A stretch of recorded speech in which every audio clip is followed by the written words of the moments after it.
La guérison de ça. Il y a des mots que nous poursuivons dans cette terre. La guérison et âme. La guérison et l'action de guérir des maladies.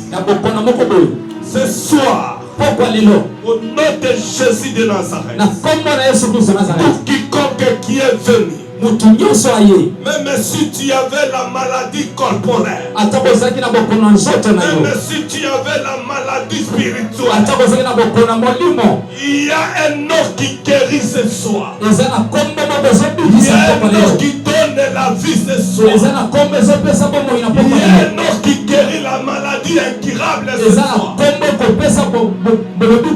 C'est lui que les médecins ont déclaré que non pour cette maladie. Restez à la maison. Moi je te dis ce soir, il y a un nom qui est au-dessus de la maladie. Il y a un nom quand il part, même les médecins se taisent.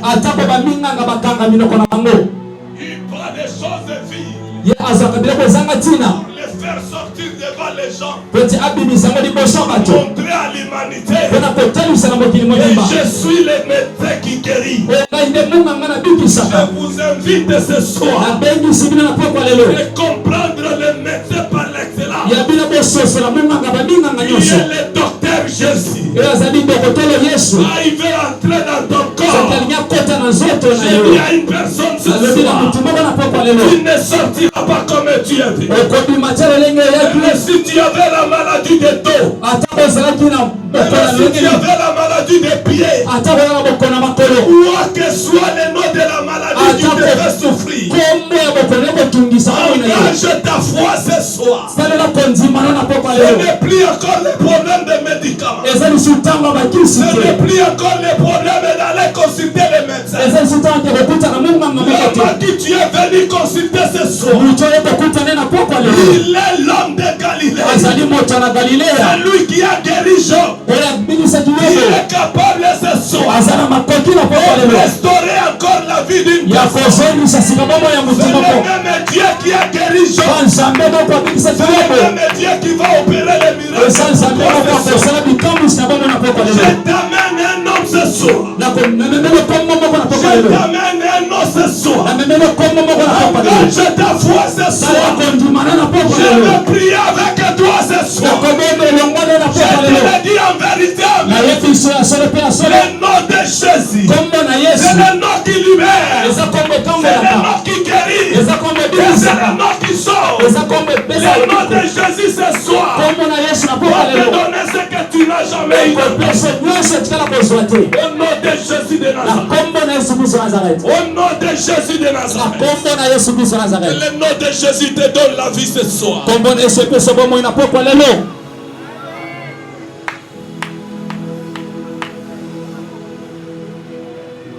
Si tu invoques ce soir le nom de Jésus, tu ne sortiras pas ici avec ton problème. Le guérisseur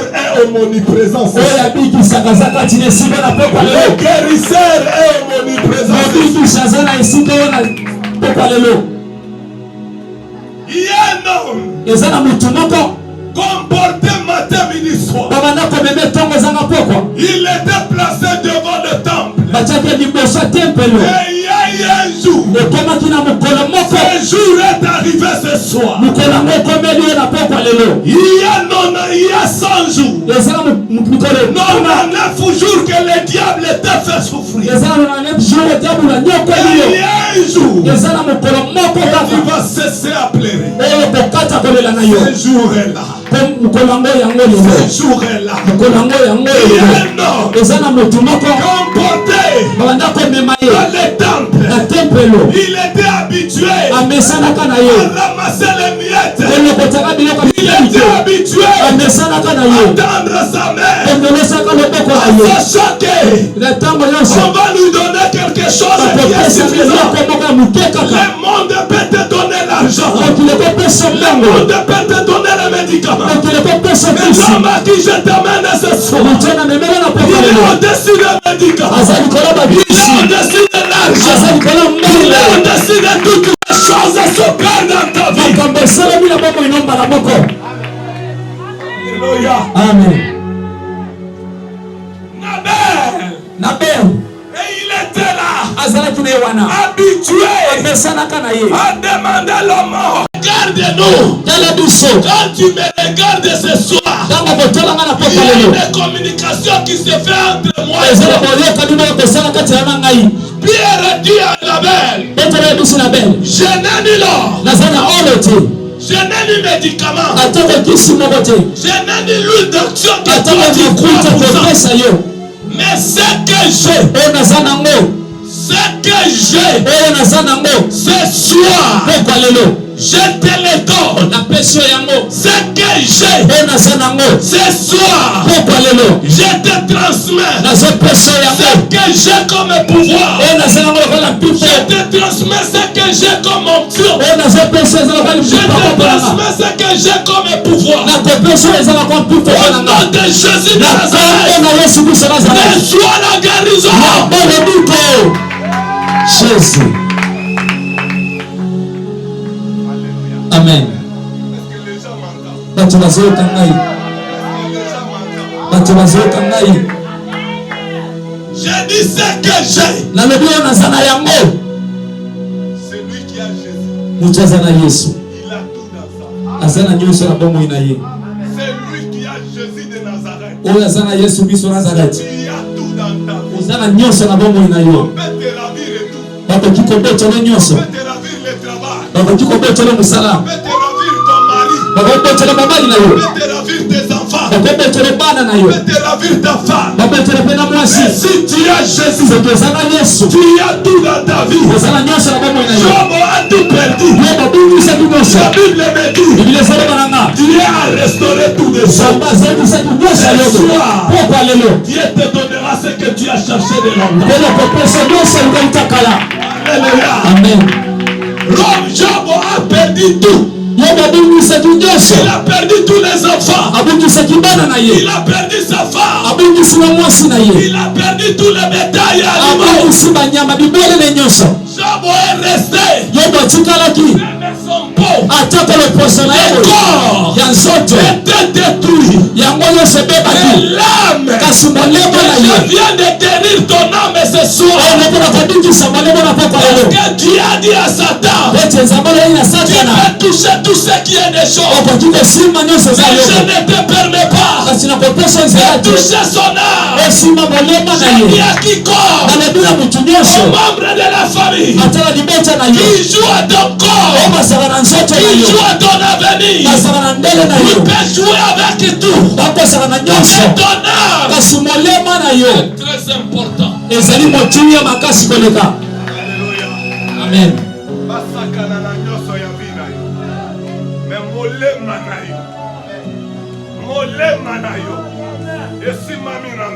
Amen. Amen. Bien-aimé dans le Seigneur.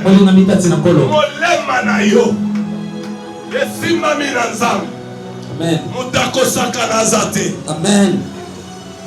Molema na yo.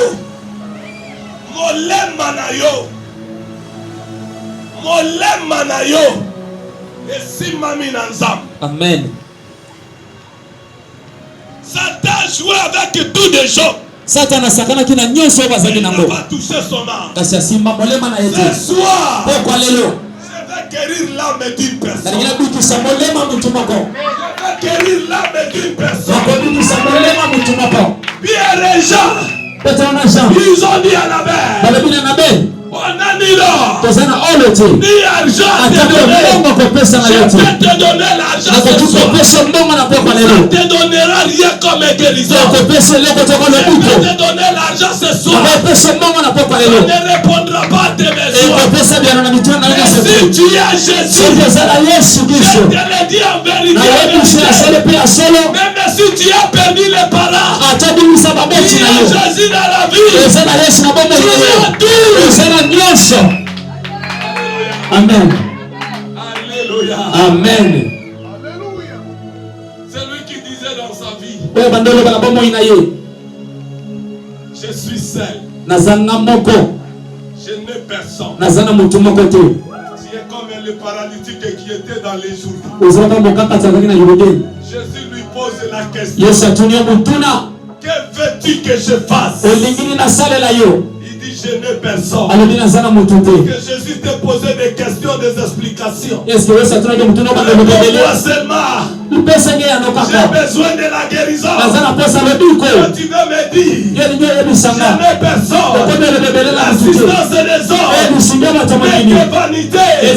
L'homme peut t'assister aujourd'hui. Demain il te dit, c'est à cause de moi que tu es ce que tu es aujourd'hui. Jésus dit d'assister à la vie. Il ne dira à personne que il est comme ça à cause de moi.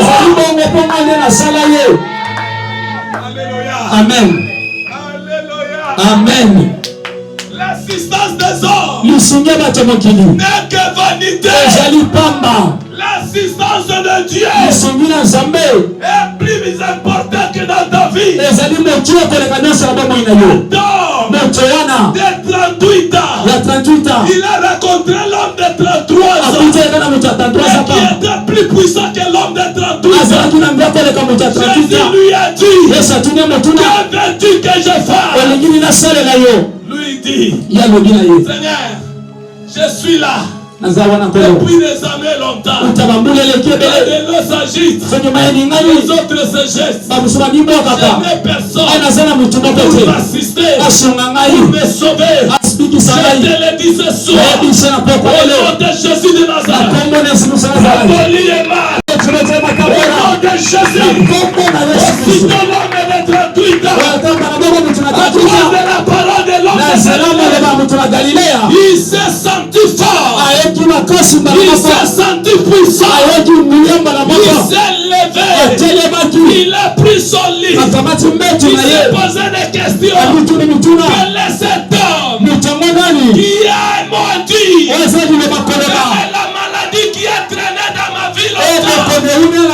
J'ai perdu tout ce que j'avais dans la vie. Il m'a dit seulement, lève-toi, prends ton lit et marche. Je me suis senti fort, je me suis levé, j'ai pris mon lit, je suis marché, Jésus m'a guéri. Est-ce que Jésus te guérit ce soir? Celui qui a reçu Jésus comme maître sauveur, il ne sera plus malade. La maladie va te fuir, parce que c'est Jésus qui agit en toi. Tu dois recevoir Jésus comme maître sauveur. Et personnel de ta vie. La Bible dit à Jean, chapitre 1er verset 12. Chapitre 1er verset 12. Jean 1er verset 12. Jean 1er 12. Que dit la Bible? Amen. Il est écrit, mais à tous ceux qui l'ont reçu. À tous ceux qui l'ont reçu. À ceux qui croient à son nom. À ceux qui croient à son nom. Elle a donné le pouvoir de devenir enfant de Dieu. Il a donné à celui-là le pouvoir de devenir l'enfant de Dieu. Lesquels sont nés? Lesquels sont nés? Lesquels sont nés? Oui. Verset 13. Non, je sais seulement 12. La Bible dit, de tous ceux qui l'ont reçu, tous ceux qui croient en Jésus, je viens de vous donner le premier point. Il faut recevoir Jésus comme maître sauveur. À tous ceux qui l'ont reçu, à tous ceux qui croient en Jésus, tu ne seras plus malade. Tu seras totalement guéri. Au nom de Jésus de Nazareth, reçois la guérison. Sois guéri. Jésus tous ceux qui l'ont reçu. À tous ceux qui l'ont reçu. Deuxième point, bien-aimé dans le Seigneur. Tu dois craindre l'Éternel. Tu dois craindre l'Éternel. Bien-aimé dans le Seigneur. Tu dois craindre Dieu. Si tu crains Dieu dans la vie, si tu as les enfants, si tu as la femme, tu as un mari, ce n'est pas celui qui connaît Dieu, c'est celui qui craint Dieu. Il y a la différence de connaître Dieu et craindre Dieu. Même les sorciers connaissent qu'il y a un Dieu. Même les marabouts connaissent qu'il y a un Dieu. La crainte de Dieu, c'est ça ce qui nous fait la différence. La crainte et le connaître. Sois parmi les gens qui vont craindre Dieu. Amen. Alléluia. Amen. Même si tu as les enfants, bien-aimé, ne cherchez pas à surveiller tes enfants. Ce qui est important, partager avec tes enfants la parole. Si tes enfants marchent dans la crainte, qu'ils soient en vie ou pas, bien-aimé, tu seras heureux. Mais si tes enfants connaissaient Dieu, ils ne craignaient pas Dieu. Même les voyous, même les chèques, les koulouna, les marabouts connaissent qu'il y a un Dieu. Alléluia. Amen. Mais la différence, c'est de les craindre. La différence, pour que l'église, vous soyez les gens qui craignent Dieu. Si on aurait même des mamans dans cette église, ou des papas ou des jeunes qui craignent Dieu, la ville de Kinshasa sauront qu'à Nouvelle-Jérusalem, il y a des prodiges, il y a des miracles. Parce que celui qui craint Dieu, Dieu sera son ami. Commencer à commander Dieu. Il dit va, il va.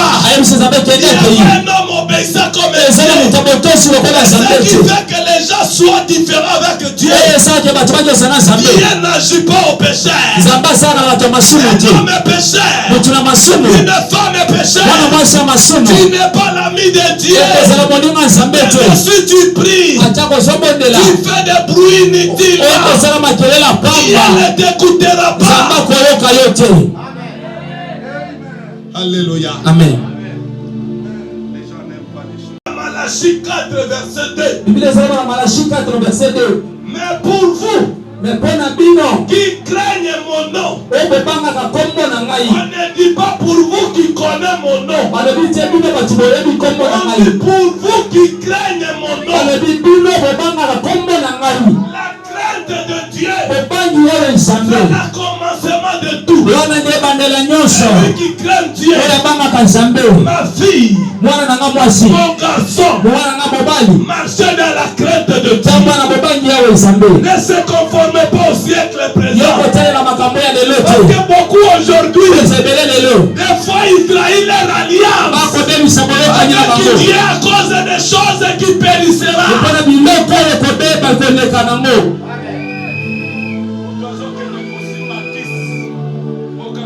Téléphone Android, mutazokende kosala kindumba okakazwa telefone ozokende okomi lelo mibali 4-5 na vie oyo osololaka na ye na 8 heures oyo ya kokochange sime na 12 heures ekomi appareil echarge esilaki me ozoya awa ke makambo na ngai ezotambola te ekotambola ndenge yo ti yango pide yo moko frena makambo na yo. Dieu ne marche pas avec les gens qui ne lui craignent pas. Si tu crains Dieu, même les gens de ce monde auront peur de toi. Alléluia. Amen.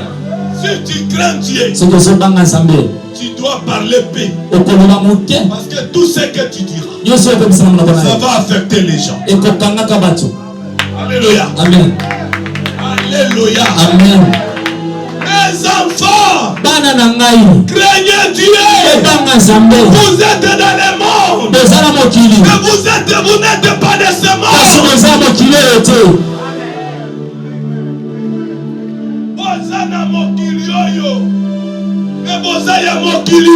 Amen.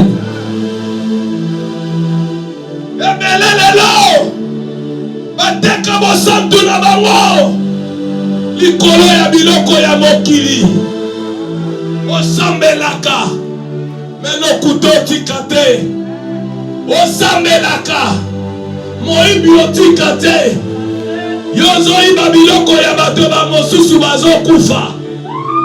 Bien-aimé, je te le dis ce soir. Je te le dis ce soir. Sois un officier qui craint Dieu. Ton nom sera mentionné dans la Bible. Les corneilles ne sont pas encore passées. Les centeniers sont encore là. Craignez Dieu.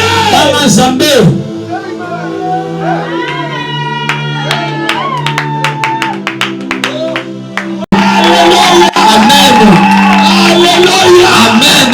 Craignez Dieu. L'église entière, nous craignons Dieu. Nous marchons dans la crainte. Dieu nous bénira. On va implorer Dieu. Il descendra. Amen.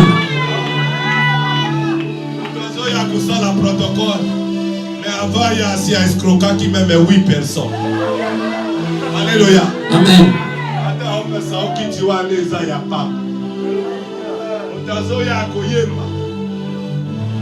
Papa, je crains beaucoup les chantres, c'est pourquoi je suis trop rigueur à l'église pour les chantres.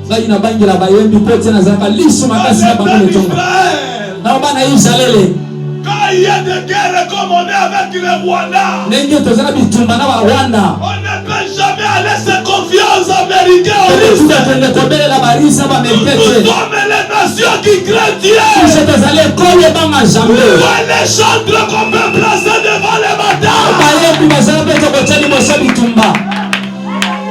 Les gens qui sont remplis par l'ornement sacré, qu'on peut placer devant les chars de combat pour que Jéricho fait tomber l'ennemi, pour que Jéricho part. Il fallait que les trompettes descendent, que tu as les gens de chanter que la Bible gère.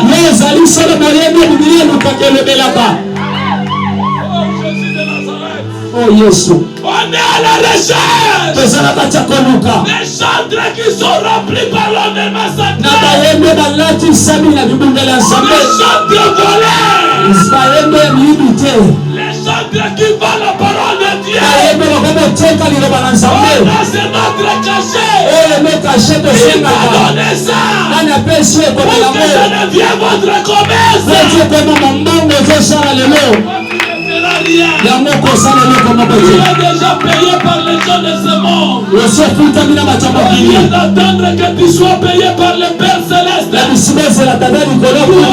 été payé par les gens. Votre récompense est déjà passée. Tu es là inutilement. Cherchez les salaires célestes. Que personne ne t'ottera jamais dans la vie. Amen. Alléluia. Amen.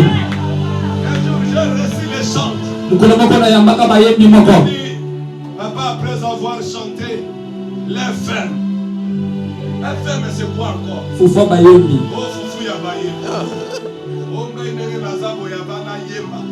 Bon, Dieu qui t'a il faut aller à Semoule la cuisse. Papa, et comment ma wapi? Ma Myriam et ma bête la Zambé Kelero. Malia Fufuna Kwise wapi. Lelo Kongo tozana bayembi. Oyo baleki bayembi na mokili oyo. Mais pourquoi bayembi pas ya président teke? Tianga ilolenge Bible lobi. Na kende kokutana na ba rebelle. Na loyembo ya bamba.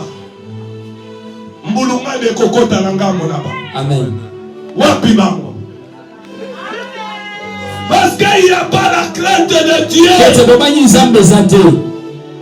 L'église, vous devez marcher dans la crainte de Dieu. Ne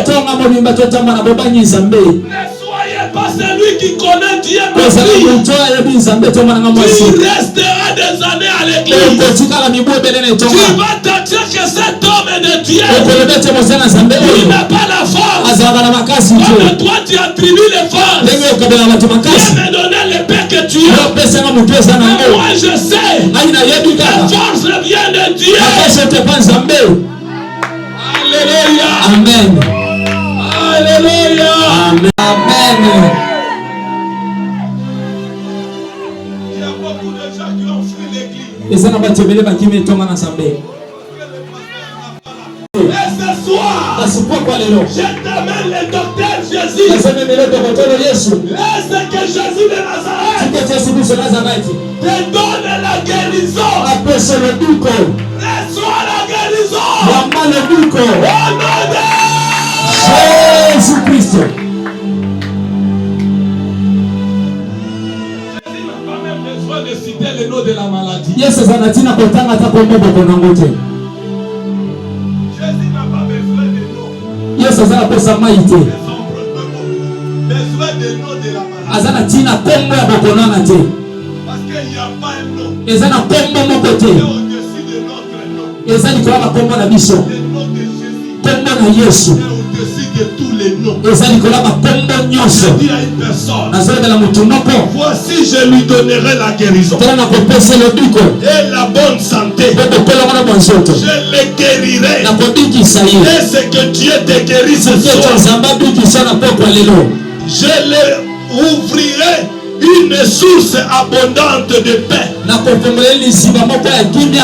de fidélité. Toi qui manquais la paix, il y a les autres dorent, toi tu ne dors pas. Moi je t'accorde la paix ce soir. Jésus quand il entrait partout dans les maisons, il disait aux gens que la paix soit avec vous. Laisse que la paix du Christ soit avec vous. Tu peux manquer à manger. Tu peux manquer les habits. Tu peux manquer l'argent de loyer. Tu peux manquer l'argent de commerce. Tu peux manquer l'argent de travail. Si tu as la paix, tu auras ce que tu as cherché de longtemps. Dans la vie d'un enfant de Dieu, la première des choses, il faut chercher à imposer la paix dans ta vie. Luka kimia. Amen. Posa la kajite te. Amen. Posa la biloba loba te. Mi pesa ka kimia. Amen. Posa le lokote. Amen. Mais on mi pesi esembo. Alléluia. Amen.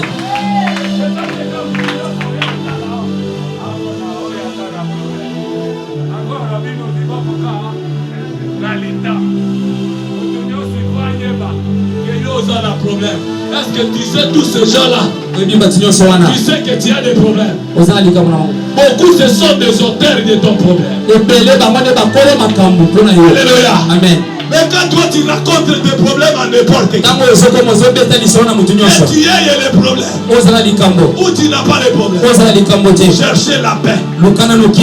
Impose-toi la paix. Laisse que Jésus te donne la paix. J'ai béni encore beaucoup de gens. Même s'ils ont des problèmes, mais il se fait la joie. Alléluia. Amen. Il se fait la joie. Alléluia. Amen. Même si tu le regardes comme ça, tu ne comprendras pas que c'est lui qui a des problèmes et que je connais. Alléluia. Amen. Je connais majorité de vous. La Bible dit ceci. Détachez les chaînes de la méchanceté. Il y a beaucoup d'enfants de Dieu. Ils se prétendent, moi j'ai pris. Mais pourquoi leurs prières ne sont pas exaucées? Il est attaché par des chaînes de méchanceté. Je te le dis ce soir. Détache-toi. Détache-toi. Détache-toi. Lève-toi.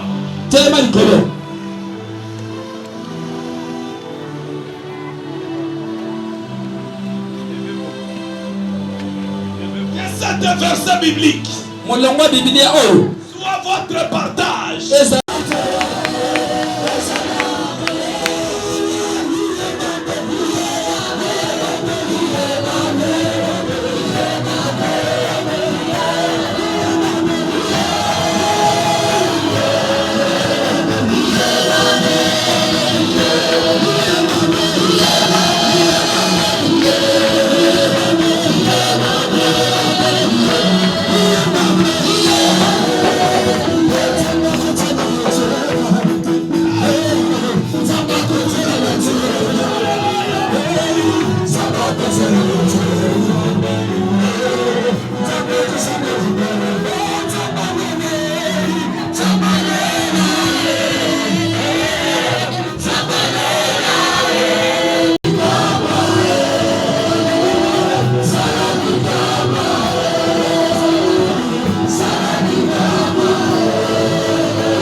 accomplissement, c'est tout. Seigneur, bénis les familles, les enfants de Dieu qui sont encore à la maison.